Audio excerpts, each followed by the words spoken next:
वालेकुम रहमतुल्लाह। तो गाइस, जैसा कि आप देख सकते हैं, मैं एक यूट्यूब चैनल खोला हूँ।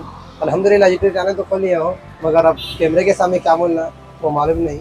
मगर इसमें बहुत लोगों की एतराज़ होगी, तो इसमें गलतियाँ भी हो सकती है। आप लोग छोटा भाई समझ कर माफ़ कर देना।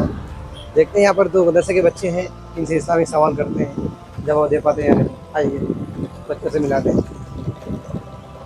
अस्सलाम वालेकुम बाबू, खैर से आप लोग?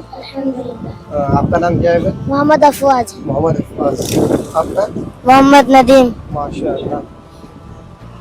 क्या आप लोगों से मैं इस्लामी सवाल कर सकता हूँ? देखते हैं भाई। चलिए ये बाबू से सवाल करते हैं।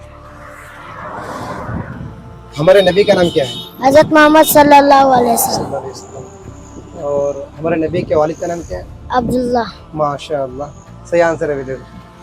और इनसे भी सवाल करते हैं, देखते हैं। पूरे नबियों में सबसे पहले नबी कौन है? आप उनका नाम बताइए। हजरत आदम अलैहिस्सलाम।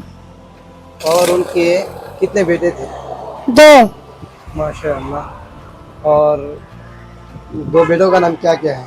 हाबिल और काबिल। माशाअल्लाह, दोनों का आंसर सही है। तो माशाअल्लाह, बच्चों से मिलकर बहुत खुशी हुई। और अल्लाह ताला इनकी इल्म में तरक्की अता फरमाए और इनके वालिदैन को जैसा खैर दे। क्या आप लोगों को इनका आंसर मालूम था? कमेंट सेक्शन में ज़रूर बताइए।